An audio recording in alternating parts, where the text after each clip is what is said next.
నమస్తే welcome to ABC news ముందుగా headlines చూద్దాం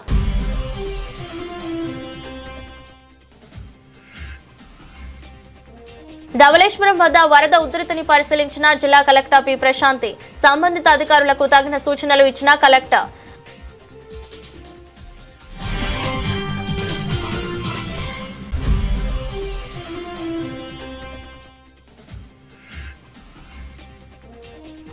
మానవతా సంస్థ mega plantation drive SKVT degree కాలేజీలో 90 మొక్కలు నాటిన వైనం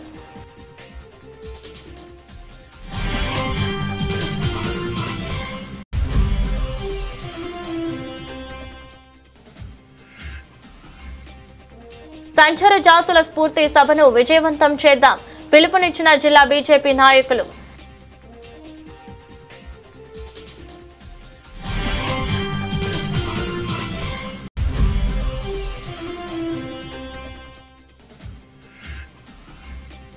తమ సమస్యలను పరిష్కరించాలంటూ ఆటో డ్రైవర్లు ఎమ్మెల్యే జ్యోతుల నెహ్రూకు వినతి ప్రభుత్వం దృష్టికి తీసుకెళ్లి సమస్యలను పరిష్కరిస్తా ఎమ్మెల్యే నెహ్రూ హామీ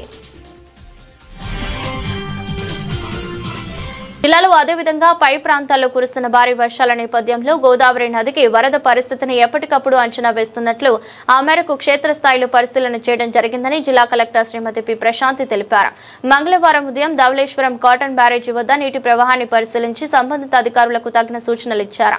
ఈ సందర్భంగా స్థానికంగా పరిస్థితిని పరిశీలించిన అనంతరం కలెక్టర్ పి ప్రశాంతి మాట్లాడుతూ ఎగువ ప్రాంతాలలో కురుస్తున్న వర్షాల కారణంగా గోదావరిలో వరద తాకిడి పెరిగిందని భద్రాచలం వద్ద మిగులు జలాలను ఎప్పటికప్పుడు విడుదల చేయడంతో ఇక్కడ మొదటి ప్రమాద హెచ్చరిక దిశగా గోదావరి ఉధృతి కొనసాగుతుందని పేర్కొన్నారు. ఈ నెల 21న మొదటి ప్రమాద హెచ్చరికలు జారీ అయ్యే అవకాశం ఉందని ఆ మేరకు ప్రభుత్వ యంత్రాంగం పూర్తి స్థాయిలో సిద్ధంగా ఉందని తెలిపారు. అధికారులు లంక గ్రామాల ప్రజలు అప్రమత్తంగా ఉండాలని సూచించారు.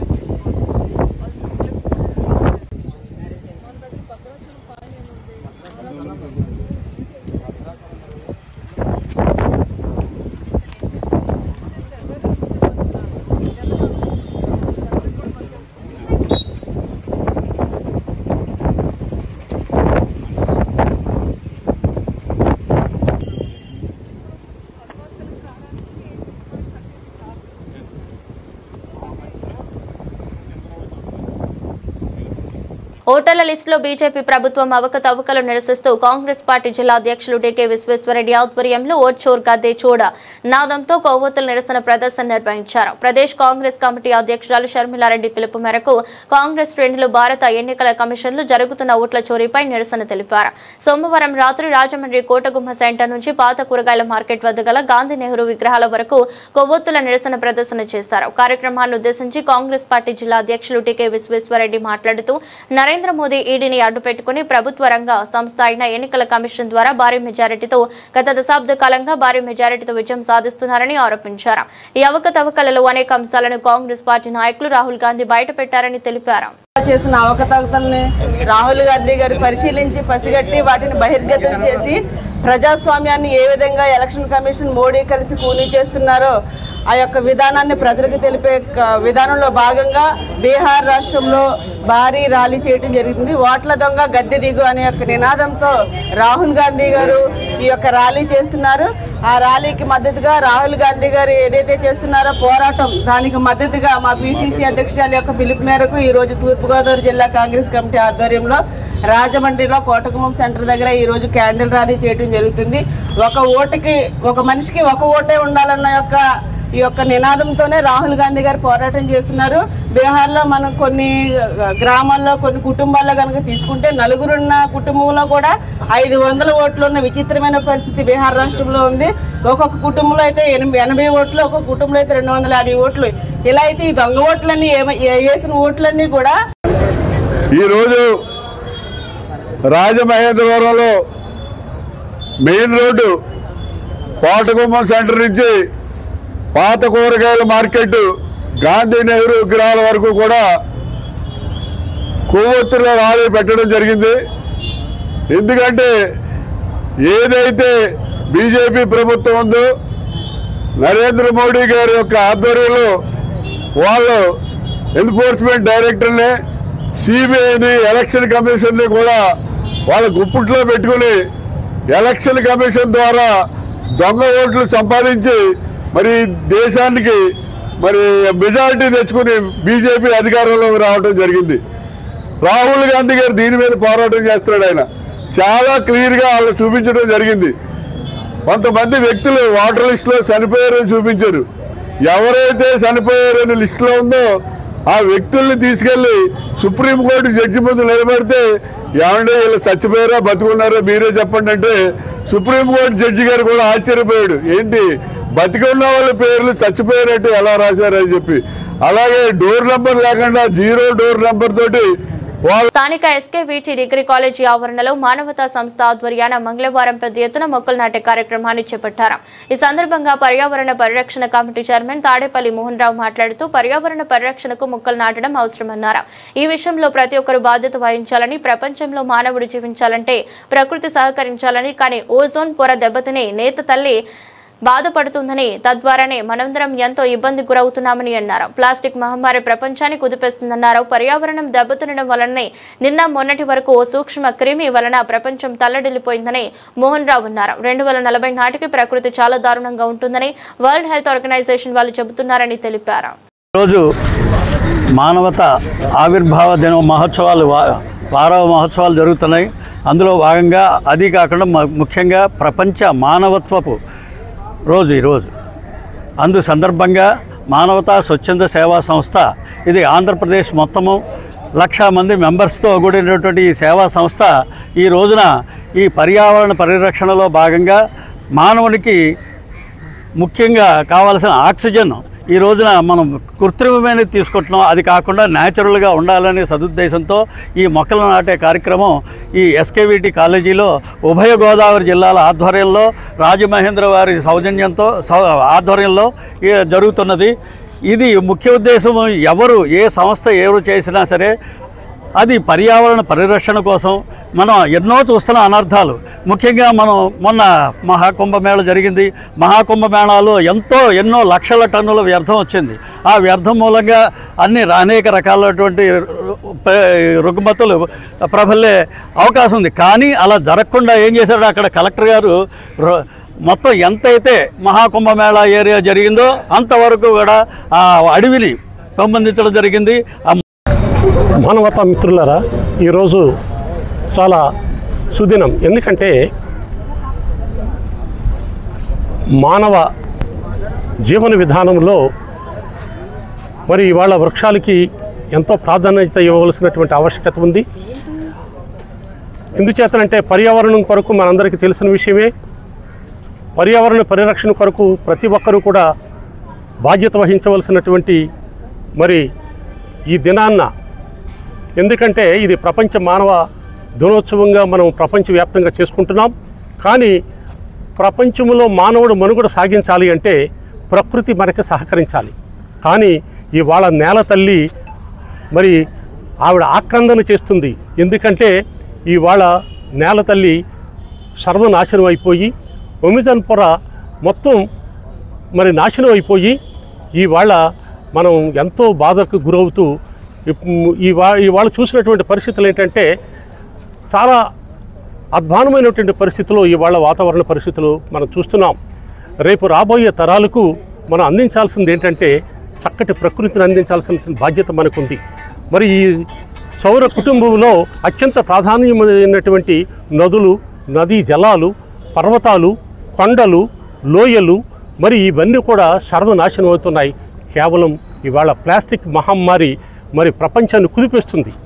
అందుచేత మనం చూసినట్లయితే ఎక్కడ చూసినా నిన్న మొన్నటి వరకు ఒక సూక్ష్మ క్రిమి. ఓట్ల దొంగ గద్దె దిగాలి అంటూ తూర్పుగోదావరి జిల్లా రాజమహేంద్రవరంలో కొవ్వొత్తుల ర్యాలీ నిర్వహించారు. స్థానిక రాజమహేంద్రవరం ఎస్కేవిటి స్కూల్ నుండి నందం గణిరాజు సెంటర్ మీదుగా జాంపేట గాంధీబొమ్మ సెంటర్ వరకు కొవ్వొత్తుల ర్యాలీ జరిగింది. తూర్పుగోదావరి జిల్లా రాజమండ్రి నగర కాంగ్రెస్ అధ్యక్షులు బాలేపల్లి మురళీధర్ ఆధ్వర్యంలో జరిగిన ర్యాలీలో కాంగ్రెస్ నాయకులు కార్యకర్తలు పాల్గొన్నారు. నరేంద్ర మోదీ డౌన్ డౌన్ అంటూ దారి పొడవునా నినాదాలు చేశారు.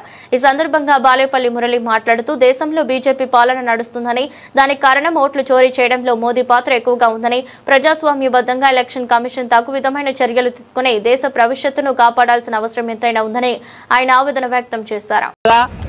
భారతదేశంలో జరుగుతున్నటువంటి ఎన్నికల ప్రక్రియలో జరుగుతున్న అనేక అవకతవకలను గమనించి మా ప్రియతమ నాయకులు శ్రీ రాహుల్ గాంధీ గారు అనేక మంది యొక్క కోరిక మేరకు ఎన్నికల ప్రక్రియ అవకతవకలపై ఆయన ఒక ప్రయోగం చేయడం జరిగింది. అదేంటంటే గత 2024లో జరిగిన ఎన్నికల్లో అనుకోని ఫలితాలు రావటం వల్ల అందరికీ కూడా ఎలక్షన్ సిస్టంపై ఒక రకమైన అనుమానం ఏర్పడి సామాన్యుల దగ్గర నుంచి మేధావి వరకు కూడా అనుమానాలు ఏర్పడడం జరిగింది. అందరి కోరిక మేరకు ఆయన బెంగళూరు అంటే కర్ణాటకలో బెంగళూరులోని సెంట్రల్ పార్లమెంట్లో ఒక నియోజకవర్గాన్ని ఒక యూనిట్గా తీసుకోవడం జరిగింది. ఆ యూనిట్గా తీసుకుని ఆ నియోజకవర్గంలో ఓట్ల సరళి ఎలా ఉంది, ఏం జరిగింది అనేది ఆయన పరిశీలన చేస్తూ నువ్వు గద్దె దిగు అనే నినాదంతో ఇవాళ కాంగ్రెస్ శ్రేణులు రోడ్డు మీదకి రావడం జరిగింది. ఈరోజు ఈసీ ద్వారా ఎన్డీఏ ప్రభుత్వం, బీజేపీ ప్రభుత్వం ఓటుని దొంగిలించింది. అంతేకాకుండా లేని ఓట్లు ఉన్నట్టు, ఉన్న ఓట్లు తీసేసి ఈ రోజున దేశ చరిత్రలో ఒక దొంగలా మిగిలిపోయిన ఈ బీజేపీ గద్దె దిగాలని డిమాండ్ చేస్తూ ఉన్నాం.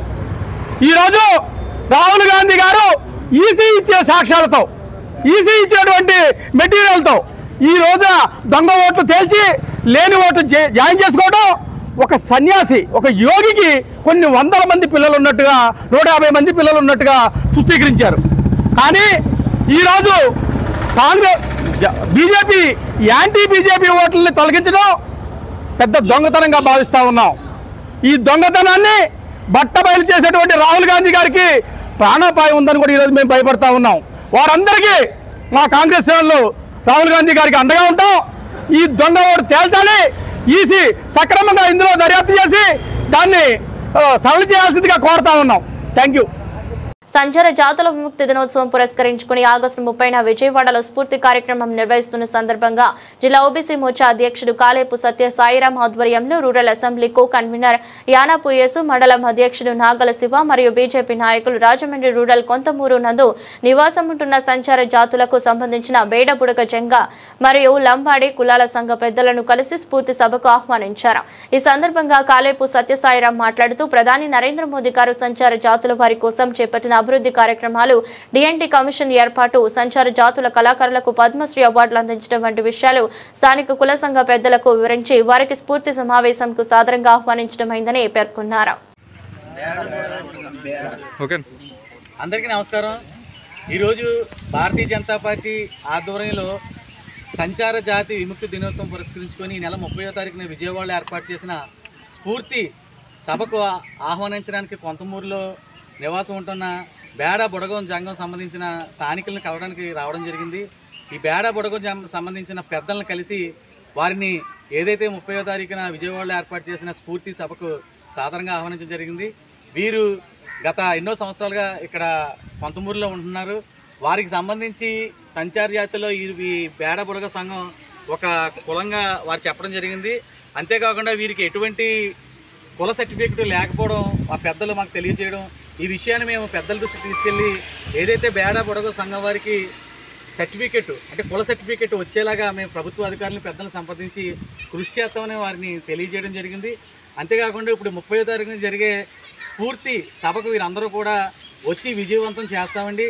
నరేంద్ర మోడీ గారు ఏదైతే మా కోసం డిఎన్టీ కమిషన్ ఏర్పాటు చేశారో, ఏదైతే మా కళలను గుర్తించారో వారికి మేము మద్దతు తెలియజేస్తూ 30వ తారీఖున జరిగే స్ఫూర్తి సభకు మేము అందరం కూడా తరలివచ్చి ఆ సభను విజయవంతం చేస్తామని బేడ బుడగ జంగం పెద్దలు కుల పెద్దలు తెలియజేయడం చాలా ఆనందకర విషయం. వీరందరినీ కూడా మేము తీసుకెళ్ళి ఆ సభకి చూపించి అక్కడ ఏదైతే కళాకారుల ప్రదర్శన ఉందో సంచార జాతుల కళాకారుల ప్రదర్శన అవన్నీ కూడా వీరు తిలకించి వారికి చూపించి నరేంద్ర మోడీ ప్రభుత్వం ఏదైతే సంచార జాతుల వరకు అభివృద్ధి కార్యక్రమాలు చేపట్టిందో అవన్నీ మేము తెలియజేయడం జరిగింది. వీరందరినీ తీసుకుని అదేవిధంగా వీరే కాకుండా మిగతా సంచార జాతులకు సంబంధించిన కుల సంఘ పెద్దలందరినీ కూడా ఆ మీటింగ్కి తీసుకెళ్ళి ఆ సభ విజయవంతం చేయడమే లక్ష్యంగా మేము కార్యక్రమం చేపట్టడం జరిగింది.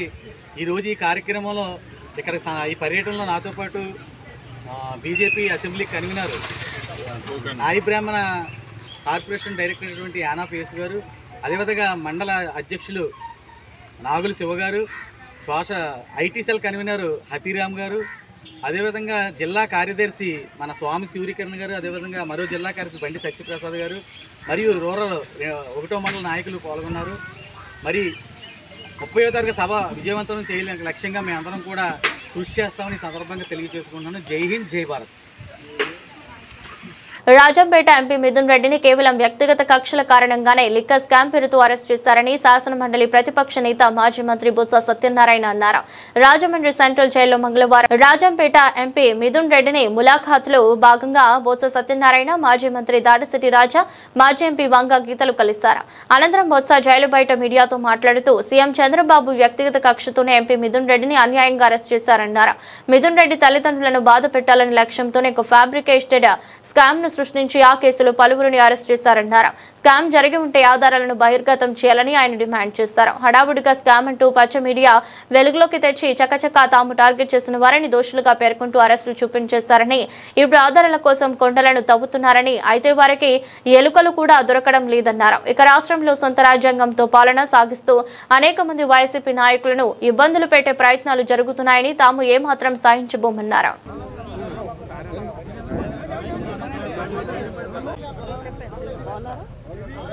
మరి కలవడం జరిగింది. ఆయన కలిసి ఆయన యోగక్షేమాలు తెలుసుకోవడం జరిగింది. ముఖ్యంగా మొత్తం టోటల్ ఎపిసోడ్ అంతా ఇది జరుగుతున్న ప్రక్రియ కానీ విషయం అంతా ఆలోచన చేస్తే ఇది వ్యక్తిగతంగా ఆయన అవమానపరచాలని, లేదు ఆ కుటుంబ సభ్యుల తల్లిదండ్రుల్ని బాధ పెట్టాలని చేస్తున్న ప్రక్రియలో భాగం తప్ప ఇదంతా కూడా మొత్తం జరుగుతున్న అదంతా కూడా ఎవ్రీథింగ్ అంతా కూడా ఫ్యాబ్రికేట్, వాస్తవం కానిది, వాస్తవాలు లేనివి. ఓ రోజు వచ్చి పేపర్లో రాయడం, లేదు టీవీలో వచ్చి ఎవరితోనో మాట్లాడించడం, మర్నాడు వచ్చి అది ఉంది ఇది ఉందని చెప్పని దాంట్లో లేని పని కలిపి అభూత కల్పన కల్పించి వాళ్ళ మీద వచ్చి కార్యక్రమం చేయడం అని ఈ ప్రభుత్వాలకి ఇలాంటి వ్యవస్థని డైల్యూట్ చేసి ఇలాంటి కార్యక్రమాలు చేయడం ప్రభుత్వానికి తగదు. దీనివల్ల రాబోయే కాలంలో చాలా పరిణామాలు తీవ్రంగా ఉంటాయి. అందుకు నేను చాలా సందర్భాల్లో మేము చెప్పాను కూడా, వాస్తవికత ఉన్నప్పుడు ఏ కార్యక్రమం చేసినా పర్వాలే, కానీ అవాస్తవాన్ని వాస్తవంగా మలిచి చేసి వాళ్ళని ఇబ్బంది పెట్టాలి, వాళ్ళని అవమానపరచాలి, వాళ్ళ కుటుంబాలను బాధపెట్టాలి, వాళ్ళ అభిమానులను బాధపెట్టాలి అని చేసే కార్యక్రమం మాత్రం మంచి సాంప్రదాయం కాదనేది నా తాలూకా అభిప్రాయంగా మీకు మనవి చేస్తున్నాను. అయినప్పటికీ ఆయనకి మనవి చెప్పాం, ఎప్పుడైనా న్యాయం ధర్మం గెలుస్తుంది, ఏ ఇబ్బంది పడొద్దని అని చెప్పి రావడం జరిగింది. రేపు 25వ తారీఖు నాడు కూడా మా నాయకుడు కూడా వస్తారనే విషయాన్ని కూడా ఆయన తెలియపరిచింది జరిగింది. రివ్యూ పిటిషన్ వేశారు కదా, రాని వచ్చిన ఆర్డర్ వచ్చిందో చూడతాం. అంటే సదుపాయాలు నడుస్తున్నా లేదంటే లేదు. స్థానిక రావులమ్మ నగర్లోని టీడీపీ కార్యాలయంలో ప్రభుత్వం ఉచిత బస్సు ఏర్పాటు చేయడం వల్ల ఆటో కార్మికులకు జీవనోపాధి లేక ఇబ్బంది పడుతున్నామని, తమ సమస్యలను పరిష్కరించాలని జగ్గంపేట శాసనసభ్యులు జ్యోతుల నెహ్రూను మంగళవారం కలిసి తమ సమస్యలపై వినతి పత్రం అందజేశారు. ఈ సందర్భంగా ఆటో కార్మికుల యూనియన్ సభ్యులు మాట్లాడుతూ ప్రభుత్వం ఆటో కార్మికులకు జీవనోపాధి కల్పించేందుకు కృషి చేయాలని, 40 సంవత్సరాలకే పెన్షన్ ఏర్పాటు చేయాలని, చదువుకున్న ఆటో కార్మికులకు ఉద్యోగాలు కల్పించాలని, ఆటో కార్పొరేషన్ ఏర్పాటు చేసి రుణాలు మంజూరు చేయాలని ఇలా పలు డిమాండ్లతో కూడిన వినతి పత్రం అందజేశామన్నారు.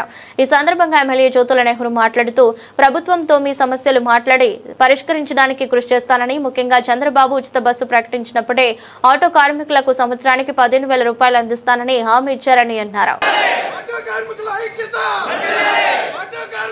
ఉపాధి ఆటో కార్మికులకు ఉపాధి ప్రభుత్వం వెంటనే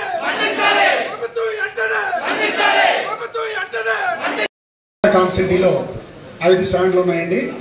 5 స్టాండ్లో ఆటో యూనియన్ కార్యవర్గ సభ్యులు ఈరోజు ఉచిత బస్సు పెట్టడం వల్ల ఈ కార్యక్రమానికి ఆటో డ్రైవర్ల యొక్క నిరసన తెలియజేయాలని ఈరోజు మేమందరం కూడా ఈ మహాధర్మ మహారాలి అనే కార్యక్రమం ఏర్పాటు చేసుకోవడం జరిగింది. అలాగే సభ్యులందరూ కూడా మరి జగ్గంపేట కాన్స్టిట్యూన్సీలో పంచాయతీ కార్యాలయం ఆటో కార్మికులు గవర్నమెంట్కి వ్యతిరేకం కాదు. అలాగే మొన్న జరిగిన ఎలక్షన్లో ఆటో కార్మికులు ప్రతి ఒక్కరు కూడా గవర్నమెంట్కి అనగా కూటమి ప్రభుత్వానికి పూర్తి మద్దతు ఇచ్చి అందరూ సహకరించిన వ్యక్తులు కాబట్టి ఆటో కార్మికులను గమనించి ఉచిత బస్సు పథకం పెట్టడం వల్ల ఆటో కార్మికులు రోడ్డును పడ్డ పరిస్థితులు వచ్చాయి. మొదటిగా ఆటో కార్మికుల మీద ఆధారపడ్డాయి. షోరూమ్ వారు ఉంటారు, అలాగే మెకానిక్ వారు ఉంటారు, స్పేర్ పార్ట్స్ వారు ఉంటారు. కొన్ని లక్షల కుటుంబాలు ఆర్థికంగా వెనకబడడం జరిగింది. కాబట్టి గవర్నమెంట్ అనగా స్పందించి వెంటనే మా యొక్క డిమాండ్లు పరిష్కరిస్తారని కోరుకుంటూ ఈరోజు జగ్గంపేటలో కాకినాడ జిల్లా జగ్గంపేటలో మేము యొక్క మహారాలి ఏర్పాటు చేయడం జరిగింది. కాబట్టి ప్రధానంగా మాకు ఆర్థికంగా ఇబ్బంది పడుతున్నాం సార్. మాకున్న డిమాండ్స్ మొదటిది ఆటో కార్మికుల్ని జిల్లాలో ఒక యూనిట్గా తీసుకుని ఆ యూనిట్లో ఆటో కార్మికులు ఎంతమంది ఉన్నారు, వాళ్ళ వయసు విధానం ఏంటని చూసి 40 సంవత్సరాలు దాటిన ఆటో డ్రైవర్కి ప్రతి నెల పెన్షన్ పద్ధతిలో 6,000 కల్పించాలని కోరుచున్నాం. అలాగనే మరి 40 సంవత్సరాలు లోపున్న వ్యక్తులు 10th ఇంటర్మీడియట్ డిగ్రీ చదువుకున్న వ్యక్తులకి గవర్నమెంట్ మరియు ప్రైవేట్ కంపెనీల్లో జాబులు ఇప్పించాలని కోరుకుంటున్నాం. అలాగే చదువు లేకుండా లైసెన్స్ కలిగి ఆటో వృత్తిగా కుటుంబాన్ని పోషించుకున్న వ్యక్తులకి ప్రతి సంవత్సరానికి ఒక 30,000 రూపాయలు ఆర్థిక సహాయం కావాలని కోరుకుంటున్నాం. అలాగనే మాకు ఆటో యూనియన్ సభ్యులకు ఆటో కార్పొరేషన్ ఒకటి ఏర్పాటు చేసి ఆ కార్పొరేషన్లో ఆటో డ్రైవర్ల కుటుంబాలకి అలాగే పిల్లలకు ఆర్థికంగా వెనకబడిపోతున్నాం కాబట్టి గవర్నమెంట్ నుంచి అందే ఆర్థిక సహాయం మాకు కావాలని కోరుకుంటున్నాం. అలాగనే ఆటో కార్మికులు ఈ రోజు చాలా ఆర్థికంగా ఇబ్బంది పడుతున్నాం కాబట్టి మాకు తగిన న్యాయం చేస్తారని నియోజకవర్గ ఎమ్మెల్యే జ్యోతుల నెహ్రూ గారి సమక్షంలో మేమందరం కూడా విన్నపించుకోవడానికి వచ్చాం. దయచేసి మీ అందరూ కూడా మా డిమాండ్లు పరిష్కరించి మాకు తగిన న్యాయం చేస్తారని కోరుకుంటూ సమావేశం ముగించుకుంటున్నాం.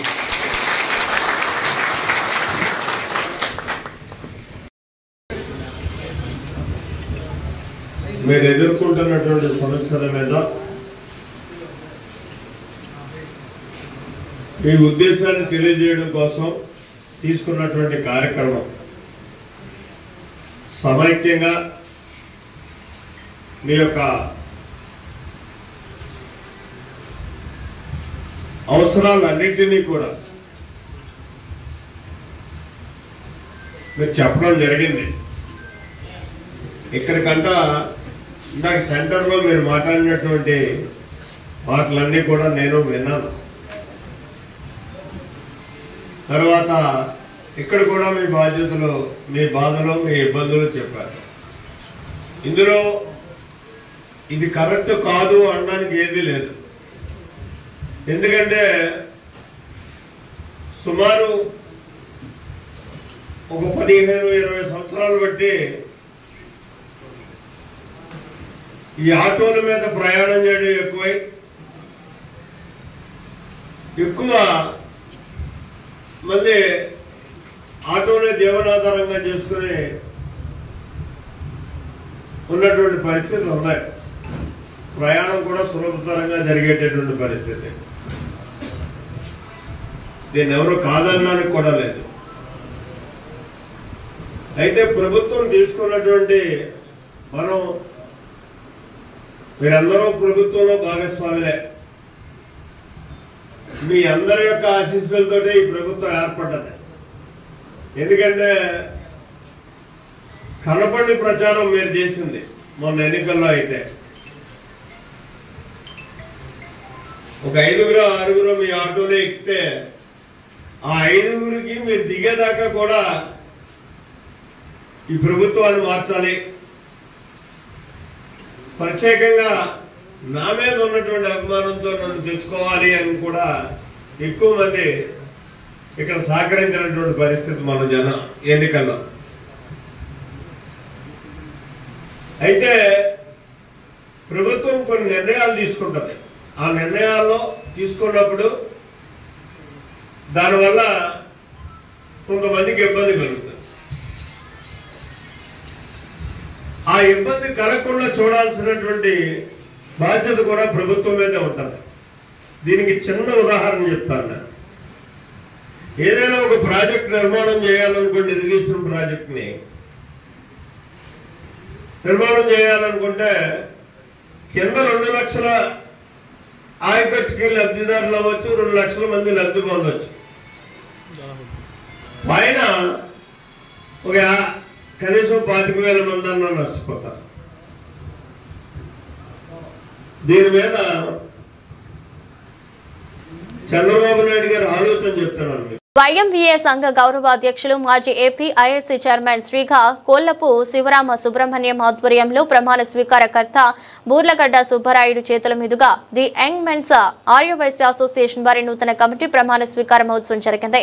కార్యక్రమంలో నూతన కమిటీ అధ్యక్షులుగా పచ్చిగొల్ల సురేష్, కార్యదర్శిగా కొత్త వెంకట కిషోర్ మరియు కోశాధికారిగా గొల్లపూడి నాగేంద్ర కుమార్ మరియు కార్యవర్గ సభ్యులందరూ ప్రమాణ స్వీకారం చేయడమైంది.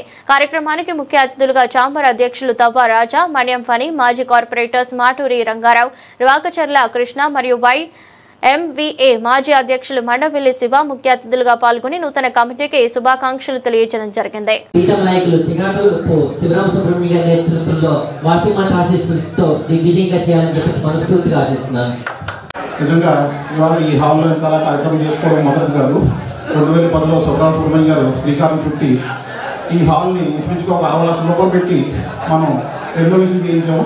దానికి తగ్గట్టుగానే ఇక్కడ నుంచి ఇన్కమ్ రావడం, ఈ ఇన్కమ్ మంచి పనులకు ఉపయోగించడం, అలాగే వైస్ హాస్టల్ నిర్మాణం ఒక 20 కోట్ల చేయడం, దానికి ఒక మెయిన్ భాగం కావడం, అలాగే ఇంకా ఉన్నతంగా ఎదగాలనే ఉద్దేశంతో ఆయన శ్రీకారం చుట్టడానికి మనందరం కూడా ముందుకు వెళ్తున్నాం. కాబట్టి ఈ కొత్త సంవత్సరం కొత్త టీం కూడా మంచిగా ఉన్నతంగా వెళ్ళి ఈ కార్యక్రమం ఏది డెవలప్ చేయాలనుకుంటే నెక్స్ట్ పుస్తకం వస్తుంది. ఆ టైంకి ఏదైనా ఇంకా ఏదో చేయాలనుకుంటే చేయాలనే ఉద్దేశంతో అందరికీ శుభాకాంక్షలు. వాళ్ళంటూ ఎవరు ఉండరు. రాష్ట్రంలో కూడా ఎన్నో అభివృద్ధి కార్యక్రమాలు మనం వైఎంఈఏ ద్వారా చేసాము. పుష్కరాల టైం నుంచి కానీ ఏ టైంలో అయినా సరే వైఎంఈఏ అంటే వైశ్యాస్ ఉన్నారు, వైశ్యాస్ దేనికైనా సరే ఏ కార్యక్రమానికైనా సరే మనకు సహాయం చేస్తారు అని చెప్పి ఎమ్మెల్యే దగ్గర నుంచి మినిస్టర్ దగ్గర నుంచి ఎవరైనా సరే ఫస్ట్ వైఎంఈఏ టీంని అడిగారు అప్పట్లోని. అటువంటి వైఎంఈఏకి ఎన్నో సంవత్సరాలుగా మన వైశ్యాస్ అందరూ కూడా చాలా అభివృద్ధి కార్యక్రమాలు, ఇది ఎప్పుడో 6 నెలలకో 3 నెలలకో అని కాకుండా ప్రతి వారం కూడా ఇక్కడ కార్యక్రమాలు జరుగుతూ ఉంటాయి. ఎంతో మందికి సహాయ సహకారాలు అందిస్తున్నాము. అలాగే చాలా మందికి మన వైశ్యాసే ఇక్కడ రోల్ మోడల్గా రాజమండ్రిలో అభివృద్ధి కార్యక్రమాలు కానీ సేవా కార్యక్రమాలు కానీ చేసుకుంటున్నాము. అటువంటి ఈ లాస్ట్ ఇయర్ ఈ టీం శ్యామలరావు గారు టీం అంతా చాలా బాగా చేశారు. అలాగే ఇప్పుడు సురేష్ గారు, కొల్లపూడి నాగు, కిషోర్ గారు కూడా మన వైశ్యాస్కి వైఎంఈఏకి కూడా మంచి పేరు తీసుకొచ్చే విధంగా మంచి మంచి కార్యక్రమాలు చేస్తారని, మీకు ఎప్పుడు కూడా మా సహకారాలు కూడా ఇందులో ఉంటాయని కార్యక్రమానికి ముఖ్య అతిథిగా వచ్చేసిన మా మన్యం పనికుమార్ గారు, బూర్లగడ్డ సుబ్బరాయుడు గారు సుస్వాగతం అనేది చాలామందికి మేము వైఎంఈకి చెందిన మనుషులు మేమందరం కూడా వైఎంఈ చాలా సేవా కార్యక్రమంలో పాల్పంచుకుంటుంది. ప్రతి సంవత్సరము ఏదో ఒక సేవా కార్యక్రమం చేస్తూనే ఉంటుంది వైఎంఈ. అలాగే గడిచిన సంవత్సరంలో మైదోపు చామరావు గారి టీము గిఫ్ట్ గురించి స్థలాన్ని సేకరించి అది ఏర్పాటు చేయడం జరిగింది. ఇప్పుడు రాబోయే టీం కూడా మా పచ్చికొల్ల సురేష్ గారి టీం కూడా గిఫ్ట్ని త్వరగా పూర్తి చేసి పుష్కరాల సంవత్సరానికి నెక్స్ట్ 2026 సంవత్సరానికి అందుబాటులోకి తేవాలని ఆశిస్తూ ఆ కార్యక్రమానికి మా వల్ల ఏమైనా సహాయ సహకారాలు కావాలంటే ఖచ్చితంగా తీసుకోవాలి. వార్తలు ముగించే ముందు మరోసారి హెడ్లైన్స్.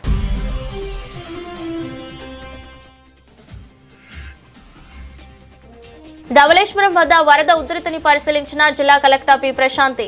సంబంధిత అధికారులకు తగిన సూచనలు ఇచ్చిన కలెక్టర్.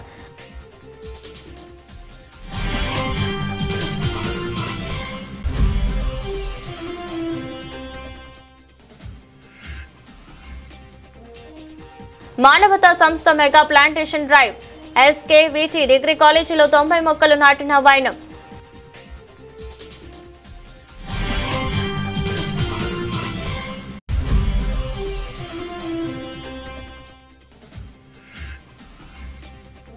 సంచార జాతుల స్ఫూర్తి సభను విజయవంతం చేద్దాం.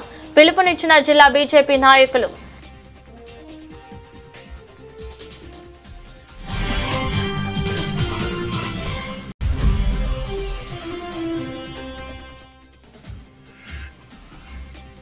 తమ సమస్యలను పరిష్కరించాలంటూ ఆటో డ్రైవర్లు ఎమ్మెల్యే జ్యోతుల నెహ్రూకు వినతి. ప్రభుత్వం దృష్టికి తీసుకెళ్లి సమస్యలను పరిష్కరిస్తా ఎమ్మెల్యే నెహ్రూ హామీ. ఇదే బులెటిన్ మరో బులెటిన్లో మళ్ళీ కలుద్దాం. అంతవరకు సెలవు. నమస్కారం.